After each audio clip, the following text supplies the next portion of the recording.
2026-27 বছরের প্রস্তাবিত বাজেটে ফ্যামিলি কার্ড, কৃষক কার্ড, শিক্ষা, চিকিৎসা, সৌর বিদ্যুৎ ও স্থানীয় শিল্পের উন্নয়নে সরকারের নানা উদ্যোগকে সাধুবাদ জানিয়েছে বেসরকারি গবেষণা সংস্থা Centre for Policy Dialogue CPD. রাজধানীর একটি হোটেলে বাজেট পরবর্তী সংবাদ সম্মেলনে সংস্থাটির নির্বাহী পরিচালক ডক্টর ফাহমিদা খাতুন বলেন, প্রস্তাবিত বাজেটে সামষ্টিক অর্থনীতির লক্ষ্যমাত্রাগুলো অর্জন করাই সরকারের জন্য বড় চ্যালেঞ্জ। তিনি বলেন, বাজেটের সাফল্য আকারে নয়, কার্যকর বাস্তবায়নের উপর নির্ভর করবে।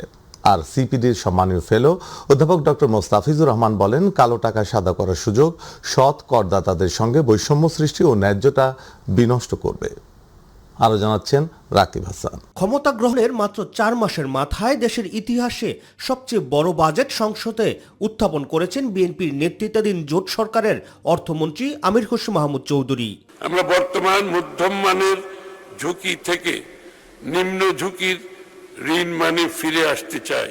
বাজেটে সামাজিক নিরাপত্তা নিশ্চিত সহ শিক্ষা ও চিকিৎসায় সরকারের নেয়া নানা উদ্যোগকে সাধুবাদ জানিয়েছেন বেসরকারি গবেষণা সংস্থা Centre for Policy Dialogue CPD. সকালে রাজধানীর একটি হোটেলে আয়োজিত বাজেট পর্যালোচনা অনুষ্ঠানে বাজেটের বিভিন্ন দিক তুলে ধরেন সংস্থাটির নির্বাহী পরিচালক ডক্টর ফাহমিদা খাতুন। এখানে প্রচেষ্টা অনেক দেখা যাচ্ছে, করের ছাড়ের এবং কর কমানোর অনেক ধরনের প্রচেষ্টা, অর্থাৎ জনগণকে একটা স্বস্তি দেওয়া, ব্যক্তি খাতকেও স্বস্তি দেওয়ার একটা চেষ্টা করা হয়েছে। মূল্যস্ফীতি 7.5% নামিয়ে আনার লক্ষ্য অর্জন নিয়ে সংশয় প্রকাশ করে তিনি বলেন, বিশাল বাজেট বাস্তবায়ন করাই সরকারের জন্য বড় চ্যালেঞ্জ। তো আমরা সবশেষে বলি যে আসলে বাজেটটার আকার নিয়ে যেটাই বলি না কেন, আকার নিয়ে কোনো চিন্তার কিংবা আলোচনার কোনো অবকাশ থাকা উচিত না। মূল বিষয়টা হচ্ছে যে কিভাবে কতখানি বাস্তবায়ন হলো, আমাদের যে ধারাবাহিকভাবে বাস্তবায়নের দুর্বলতা সেটা কতখানি কাটিয়ে উঠতে পারলাম। কারণ বাস্তবায়ন না হলে এই যে লক্ষ্য খাতওয়ারি লক্ষ্যমাত্রাগুলি দেওয়া হয়েছে সেই লক্ষ্যমাত্রাগুলো পূরণ হবে না, এবং এটা করতে হলে আসলে সংস্কার, প্রাতিষ্ঠানিক দক্ষতা, প্রাতিষ্ঠানিক সক্ষমতা ইত্যাদি বাড়াতে হবে। কালো টাকা সাদা করার সুযোগ রাখায় সৎ করদাতা ও ব্যবসায়ীরা উৎসাহ হারাবেন জানিয়ে সিপিডির সম্মানিত ফেলো ডক্টর মোস্তাফিজুর রহমান বলেন, শুধু বিনিয়োগের পরিবেশ ও প্রণোদনা দিলেই হবে না, ব্যবসার পরিবেশ নিশ্চিত করতে হবে। আমরা এটাকে সবসময় বলেছি যে এটা অর্থনৈতিকভাবে এটা যুক্তিসঙ্গত নয়। তার কারণ যতবারই কালো টাকা সাদা করার স্কোপ দেওয়া হয়েছে তার থেকে সরকারের কাছে আয় খুবই কম আসছে, বরং এটা একটা অন্যদের জন্য এটা একটা মরাল হ্যাজার্ড সৃষ্টি করে থাকে। সেই জন্য আমরা বলেছি যে এটা অর্থনৈতিকভাবে এটা যুক্তিসঙ্গত না, এটা নৈতিকভাবেও এটা কাম্য না। কারণ এটা যারা সঠিকভাবে দিচ্ছেন তাদের জন্য এটার একটা অনুৎসাহ সৃষ্টি করে যে আমি এইবার না দিয়ে যদি পরবর্তীতে দেই তাহলে আমি একটা বাড়তি সুবিধা দিয়ে তো দিতে পারি, তাহলে এইবার কেন দিব, এটার কারণে একটা সমস্যা হয়।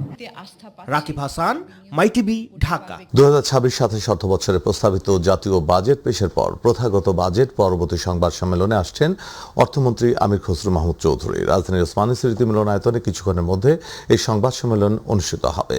সংবাদ সম্মেলনে অর্থমন্ত্রী প্রস্তাবিত বাজেটের নানা দিক, সরকারের অগ্রাধিকার এবং অর্থনৈতিক চ্যালেঞ্জ মোকাবিলার কৌশলগুলো গণমাধ্যমের সামনে তুলে ধরবেন। একই সঙ্গে বাজেট নিয়ে অর্থনীতিবিদ ও সাধারণ মানুষের মনে তৈরি হওয়া বিভিন্ন প্রশ্নের জবাব দেবেন তিনি।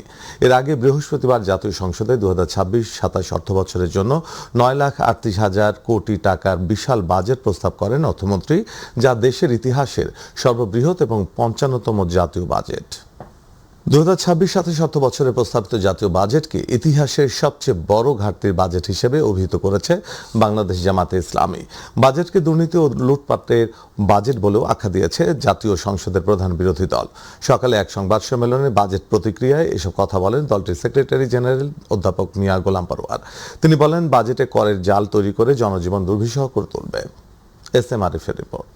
2026-27 অর্থ বছরের প্রস্তাবিত জাতীয় বাজেট নিয়ে আনুষ্ঠানিক প্রতিক্রিয়া জানাতে প্রধান বিরোধী দল জামায়াতে ইসলামীর প্রধান কার্যালয়ে এই সংবাদ সম্মেলন। দলটির সেক্রেটারি জেনারেল মিয়া গোলাম পরোয়ার জানান, এবারের বাজেটের সবচেয়ে বড় দুর্বলতা হলো এর বিশাল ঘাটতি। উন্নয়নশীল দেশের, অনুন্নত দেশের বাজেটগুলো সাধারণত ডেফিসিট বাজেটই হয়ে থাকে, কিন্তু এবারের বাজেটটা ইতিহাসের সবচেয়ে বড় অঙ্কের একটা ঘাটতি বাজেট পেশ করা হয়েছে। সেকেন্ড, এই বাজেটটা বিরাট ঋণ নির্ভর, করের জাল তৈরি করে নাগরিক জীবনে এটার যে প্রেশার প্রভাবটাকে ওনারা শব্দ প্রয়োগের মাধ্যমে সেই চালাকি করে কর বৃদ্ধির জায়গাগুলো এড়িয়ে যাওয়ার চেষ্টা করেছেন।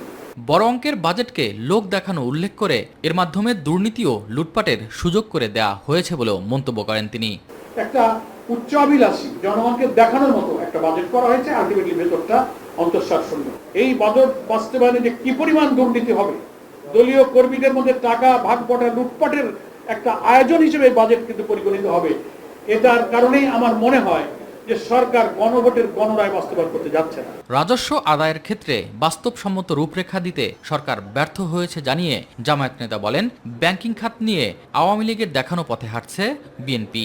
আওয়ামী লীগ যে ফ্যাসিবাদী রাস্তা দেখিয়ে গিয়েছিল, এখন বিএনপি সরকার সেই রাস্তায় হাঁটছে। এই নৈরাজ্যপূর্ণ অবস্থায় যদি এই বাজেট পাস হয়, তাহলে বাংলাদেশের শুধু ব্যাংক নয়, গোটা অর্থনীতি আমাদের আমাদের ভাষায় বলবো, পার্লামেন্টে বলেছেন যে মাটির সাথে এদেশের অর্থনীতি মিশে যাবে। উচ্চাভিলাষী ও গণবিরোধী এই বাজেট জোর করে জনগণের উপর চাপিয়ে না দেওয়ারও আহ্বান জানান জামায়াতের সেক্রেটারি জেনারেল। গণভোটের রায় না মেনে যেমন জনগণের বিরুদ্ধে গিয়েছেন, এই গণবিরোধী বাজেট জোর করে চাপিয়ে দিয়ে আপনারা আর জনগণের বিরুদ্ধে যাবেন না। এস.এম. আরিফ, মাই টিভি, ঢাকা। 2026-27 অর্থ বছরের প্রস্তাবিত বাজেটে মিলছে নিত্য প্রয়োজনীয় বেশ কিছু পণ্যের দাম কমার আভাস। তবে বাজেট ঘোষণার পর এখনো এর প্রভাব দেখা যায়নি বাজারে। ক্রেতাদের প্রত্যাশা, প্রস্তাবিত বাজেট পাশ হলে ঊর্ধ্বমুখী বাজার মূল্য নিয়ন্ত্রণে আসবে, মিলবে নিত্য প্রয়োজনীয় বাজার মূল্যে স্বস্তি। বিস্তারিত জানাচ্ছেন শবনম অবনী। 2026-27 অর্থ বছরের প্রস্তাবিত বাজেটে নিত্য প্রয়োজনীয় খাদ্যপণ্য, কৃষি উপকরণ, শিল্পের কাঁচামালের দাম কমার প্রস্তাব এসেছে। তবে বাজেট ঘোষণার পর বাজারে মূল্য হ্রাসের চিত্র এখনও দেখা যায়নি। ক্রেতারা বলছেন সব ধরনের পণ্যের দাম আগের মতোই রয়েছে, আবার কোথাও কোথাও কিছু পণ্যের দাম ঊর্ধ্বমুখীও দেখা যাচ্ছে।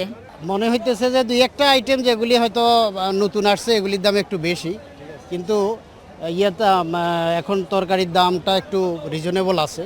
আমি ট্যাংরা মাছ, ছোট ইলিশ আর একটা কাতল মাছ কিনলাম, তুলনামূলকভাবে আগের চেয়ে বেশি মনে হচ্ছে। সবজি কিনতে গেলে, মাছ মাংস কিনতে গেলে আমাদের পকেট একেবারে খালি হয়ে যায়। আসলে এই দুর্মূল্যের বাজারে আমাদের মধ্যবিত্তদের বেঁচে থাকাটা একটা কষ্টসাধ্য হয়ে যাচ্ছে। বিক্রেতারা বলছেন বাজেট ঘোষণার পর বাজারে এর পরিবর্তন আসতে কিছুটা সময় লাগে। চালের দাম বাড়ার বিষয়ে তারা বলেন, আমদানি, সরবরাহ ও মজুদের ওপর বাজারে দাম ওঠানামা করে। তবে সরকারকে বাজার সিন্ডিকেটের দিকে নজর দেওয়ার দাবি জানান তারা। সরকার যে বাজেট ঘোষণা করছে এটা কার্যকরী হবে আরও 15 দিন পর। বর্তমানে যেইগুলির দাম বাড়ার এগুলি তো আগেই বেড়ে রয়েছে, নতুন করে এখন বাড়ে নেই। বাজেটে বলছে যে নিত্য প্রয়োজনের দাম কম হবে, আমরাও আশাবাদী। যদি সরকার সিন্ডিকেট ভাঙতে পারে তাহলে দাম কমবে। সিন্ডিকেট ভাঙতে না পারলে কোনোভাবে সম্ভব না। ছড়া 60 টাকা, পটল 30 টাকা, মূলা 40 টাকা, সিসিঙ্গা 40 টাকা, ভেন্ডি 30 টাকা, কলাহালি মাত্র 30 টাকা। সব কিছু কাস্টমার নাগালের ভিতরে। মাছের আমদানি মোটামুটি ভালো আছে। সব মাছে ঈদের আগে যে দাম ছিল ওখানে সেই দাম তেমন বাড়ে নাই কোনো মাছ। এদিকে বাজেট ঘোষণার পর বাজারে এখন স্বস্তির আভাসের অপেক্ষায় সাধারণ মানুষ। শবনম অবনী, মাই টিভি, ঢাকা। বিগত সরকার আমলে বহিরাগত ভোটারদের কারণে বরিশালে এবার নতুন ভোটার ও জাতীয় পরিচয়পত্র স্থানান্তর করতে বেগ পেতে হচ্ছে তরুণ ভোটারদের। বিভিন্ন সনদের বেড়াজালে বন্দী নগরের ভাড়াটিয়ারা অনিশ্চিত আগামী নির্বাচনে ভোট প্রয়োগ। তবে নির্বাচন সংশ্লিষ্টরা বলছেন স্বচ্ছতা রাখতেই এই কড়াকড়ি পরিচয়পত্রে বাদ যাবে না কোনো নাগরিক। পারভেজ রাসেলের রিপোর্টে বিস্তারিত। ভোট প্রয়োগ প্রত্যেক নাগরিকের গণতান্ত্রিক অধিকার। আইন বলছে বাংলাদেশে 18 বছর বয়স হলেই প্রত্যেক ব্যক্তি পাবে জাতীয় পরিচয়পত্র, দিতে পারবে ভোট। অথচ বরিশালের ভাড়াটিয়ারা কর্মক্ষেত্র বা নানান কারণে এ নগরে অবস্থান করলেও সহজে স্থানান্তরিত করতে পারছে না তাদের পরিচয়পত্র। পিরোজপুর থেকে আসছি, আমি এখান থেকে ভোটার হতে চাই। সামনে নির্বাচন, যদি ভোটার না হতে তাহলে আমি ভোট দিব কিভাবে? একই বিড়ম্বনায় বিভিন্ন সনদের বেড়াজালে নানান ভোগান্তিতে পড়ছে নতুন ভোটাররাও। পরিচয়পত্রে ভুল সংশোধনে প্রবাসীদেরও রয়েছে বেশ অভিযোগ। তাই আগামীর স্থানীয় নির্বাচনে ভোট দিতে পারবে না বলে শঙ্কিত অনেকে। 2023 সালে আমি ভোটার হয়েছি, তারা বলতেছে সার্ভেয়ারে শো করে না, অন্য অফিসে আর কি পাঠাচ্ছে যে ফিঙ্গার চেক করে আসেন। আমরা জানি প্রবাসী না হয়রানিও, এইটাই চাই, আর কিছু চাই না। 2026 সালে বরিশালে নতুন ভোটার বেড়েছে 60,597 জন।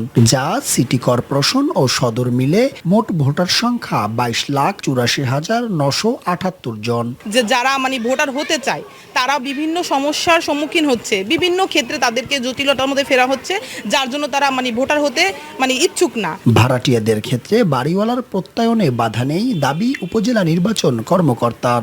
একজন ক্যান্ডিডেট হবে, তার আত্মীয়স্বজন দূরে আছে, তারা এই ভোটারগুলোকে টানার চেষ্টা করতেছে। এই বিষয়গুলো আমরা একটু যাচাই বাছাই করতেছি, বিশেষ করে কাউন্সিলরের প্রত্যয়ন, ওনার বাবা মা কোথার ভোটার। অপ্রাপ্ত বয়স্ক বা বহিরাগত ভোটার ঠেকাতেই এই কঠোর অবস্থানের কথা জানান আঞ্চলিক নির্বাচন কর্মকর্তা।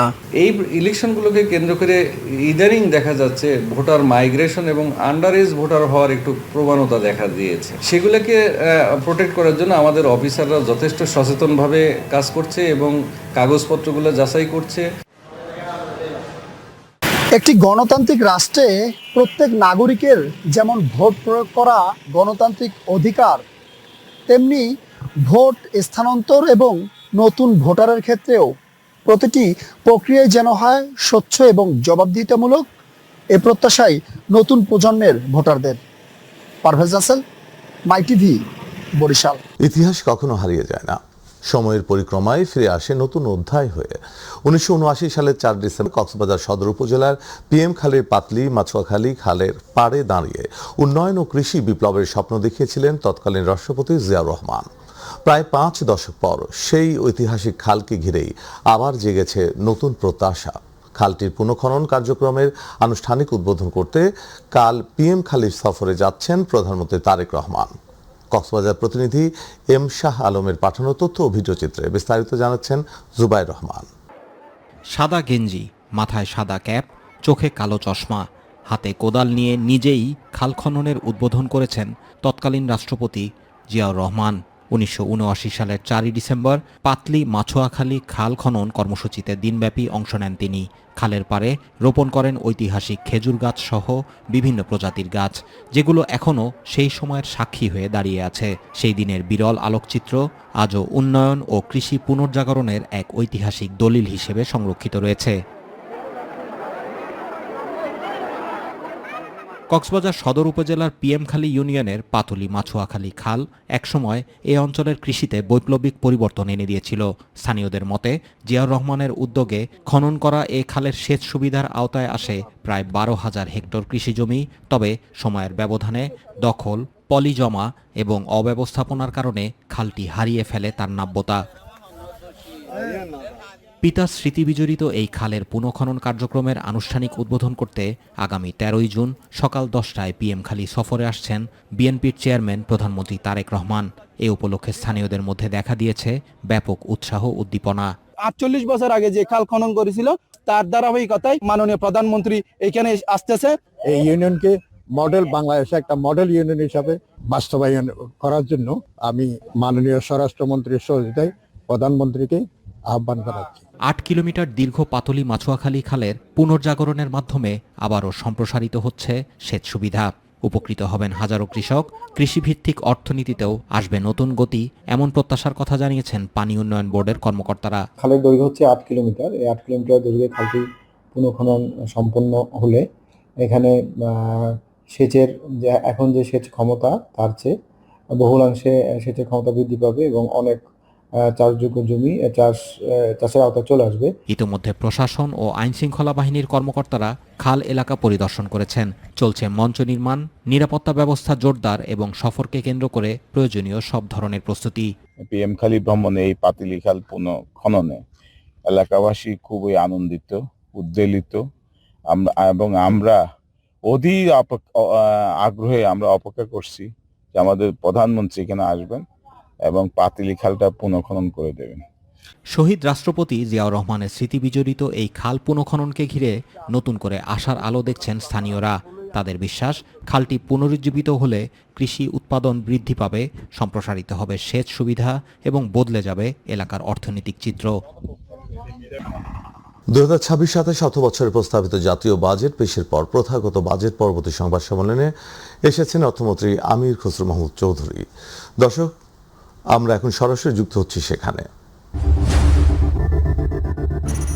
বেশি কষ্ট হয়েছে সেটা হচ্ছে আরেকটা বিষয় যেটা ঘটে গেছে বিগত দিনের দীর্ঘ ১.৫ দশকের অধিক সময় দেশের সম্পদ লুণ্ঠন হয়েছে, দেশের প্রতিষ্ঠানগুলো ভেঙে দেওয়া হয়েছে, অর্থনীতি একটা ভঙ্গুর অবস্থায় চলে এসছে, রাজনৈতিক অধিকার, সামাজিক অধিকার প্রশ্নবিদ্ধ হয়েছে। সেটা হচ্ছে আরেকটা প্রেক্ষাপট, যার কারণে আমরা সম্পদের সীমাবদ্ধতাকে কাটিয়ে ওঠা খুব কঠিন হয়েছে আমাদের পক্ষে। এই সীমাবদ্ধতার মধ্যে এই উচ্চ আকাঙ্ক্ষা এবং সবাইকে একটা ইনক্লুসিভ বাজেট করতে গেলে এটা একটা কঠিন বিষয়। তার মধ্যে আমরা চেষ্টা করেছি, আমি আগেও বলেছি, প্রতিটি মানুষকে এই বাজেটের আওতায় আনার জন্য। এবং এই জন্য আমাদের স্লোগানটি ছিল এরকম, অর্থনীতিকে গণতন্ত্রায়ন করা।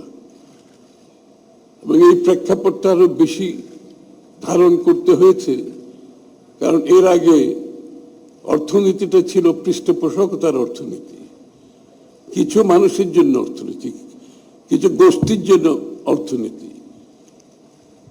অথবা কিছু অর্গানাইজড গ্রুপের জন্য অর্থনীতি। যে মানুষগুলো অর্গানাইজ না, যারা পৃষ্ঠপোষকতা পায় নাই, যারা অর্থনীতির ভাবনার বাইরে ছিল, আমরা এই মানুষগুলোকে আনার চেষ্টা করেছি। এবং সবার জন্য এই বাজেটে আপনারা লক্ষ্য করবেন, অ্যালোকেশন ওয়াইজ আমাদের এই সীমিত সম্পদের মধ্যে, সীমাবদ্ধতার মধ্যেও সকলের জন্য কম বেশি অ্যালোকেশন দেওয়া আছে, প্রোগ্রাম দেওয়া আছে এবং রোড ম্যাপ দেওয়া আছে। শুধুমাত্র যেটা পলিসি নীতিমালা নয়, আমরা কিন্তু রোড ম্যাপ দিয়েছি। এটা বাস্তবায়ন করতে গেলে আমাদের কি কি করতে হবে সেটাও কিন্তু পরিষ্কারভাবে বলা হয়েছে। এই জন্য এই বাজেটটি একটু ভিন্নধর্মী, এটা প্রেক্ষাপট কিন্তু একটু ভিন্ন, এটা ভাবনা চিন্তা দর্শন একটু ভিন্ন। এছাড়া গত ১.৫ দশকে বিশ্বের অর্থনৈতিক কর্মকাণ্ডে একটা বড় ধরনের পরিবর্তন হয়েছে এবং এই পরিবর্তনটা হলো রুল বেসড ইকোনমিক অর্ডার থেকে বিশ্ব সরে গিয়ে একটা প্রোটেকশনিস্ট অর্ডারে চলে গেছে।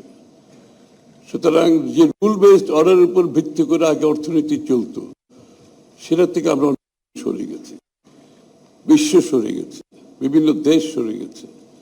দ্বিতীয় কথা হচ্ছে, যুদ্ধ বিগ্রহ has become a new normal. এখান থেকে আমরা বেরোতে পারছি না। আজকে ইউক্রেন প্রাচ্য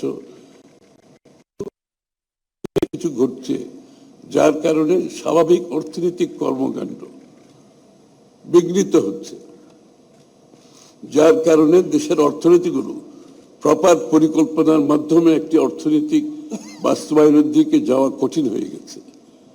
আমাদের বেলায় সেই চ্যালেঞ্জটা আরো বেশি বড়, কারণ আমরা যেটা ইনহেরিট করেছি বিগত ফ্যাসিস্ট সরকার, তারপর ইন্টেরিয়াম গভর্নমেন্ট থেকে, তারপরে যুদ্ধ মিলে আমাদের চ্যালেঞ্জটা আরো বেশি বড় হয়ে গেছে। দর্শক, বাজেট পরবর্তী সংবাদ সম্মেলনে অর্থমন্ত্রীর বক্তব্য শুনছিলাম আমরা। স্থানীয় সরকার, পল্লী উন্নয়ন ও সমবায় মন্ত্রী মির্জা ফখরুল ইসলাম আলমগীর বলছেন, চীন প্রতিদিন বদলায়, উন্নত থেকে উন্নততর হচ্ছে। আজকে সারা পৃথিবীতে চীন একটা শক্তিশালী দেশে পরিণত হয়েছে। দুপুরে ঠাকুরগাঁও শহরের শহীদ মোহাম্মদ আলী স্টেডিয়ামে শিক্ষার্থীদের মাঝে স্কুল ব্যাগ বিতরণ অনুষ্ঠানে প্রধান অতিথির বক্তব্যে তিনি একথা বলেন। তিনি বলেন, কোনো জাতি কখনো এমনি এমনি উন্নত হতে পারে না। চীন যে উন্নত হয়েছে সেটা নিজের চেষ্টায় উন্নত হয়েছে। তাদের ছেলেমেয়েরা লেখাপড়া শিখে আরও বেশি উন্নত হয়েছে। এ সময় বাংলাদেশ চীন ফ্রেন্ডশিপের যৌথ আয়োজনে ঠাকুরগাঁও জেলায় ৬,৫০০ শিক্ষার্থীদের মাঝে স্কুল ব্যাগ বিতরণ করা হয়। আপনারা আপনাদের স্কুলের বাচ্চাদেরকে সেইভাবে তৈরি করবেন যেন তারা বড় হয়ে দেশের জন্য কাজ করতে পারে, দেশের জন্য তারা সম্পদ হতে পারে, সেভাবে কাজ করবেন, বাচ্চারাও সেইভাবে কাজ করবে। আমাদের সবসময় মনে রাখতে হবে যে আমাদের নিজের পায়ে নিজেদের দাঁড়াতে হবে, তাহলেই আমরা শুধু সামনের দিকে এগিয়ে যেতে পারবো। জুলাইয়ের গণ আকাঙ্ক্ষার প্রতিফলন এবারের বাজেটে নেই, বরং এটি পুরনো ধারার বাজেট বলে মন্তব্য করেছেন জামায়াত ঢাকা মহানগর উত্তরের আমির মোহাম্মদ সেলিম উদ্দিন। তিনি বলেন, সরকার ঋণ খেলাপিদের সুবিধা দেওয়ার পথ উন্মুক্ত করেছে। সকালে রাজধানীর জাতীয় সংসদ ভবনের দক্ষিণ পাশে মানিক মিয়া এভিনিউয়ে বিশ্ব রক্তদাতা দিবসকে সামনে রেখে আয়োজিত সাইকেল র্যালিতে অংশ নিয়ে তিনি এসব কথা বলেন। তিনি জানান, এ বাজেট মূলত শুভঙ্করের ফাঁকি, কালো টাকা সাদা করার সুযোগ রাখা হয়েছে, খেলাপি ঋণ গ্রহীতাদের সুবিধা দেওয়ার হয়েছে। আমাদের জুলাই বিপ্লবোত্তর স্বপ্নের বাজেট নয়, এই বাজেট হচ্ছে সেই পুরাতন ধাঁচের বাজেট, যেখানে জনগণের পকেট কেটে তারা রাষ্ট্র থেকে টাকা আহরণ করে বিদেশে পাচার করবে। এটা একটা পাচারকারী এমন এক বাজেট করা হয়েছে, যেই বাজেট এদেশের সাধারণ নাগরিকের কোনো কল্যাণ নিহিত নাই।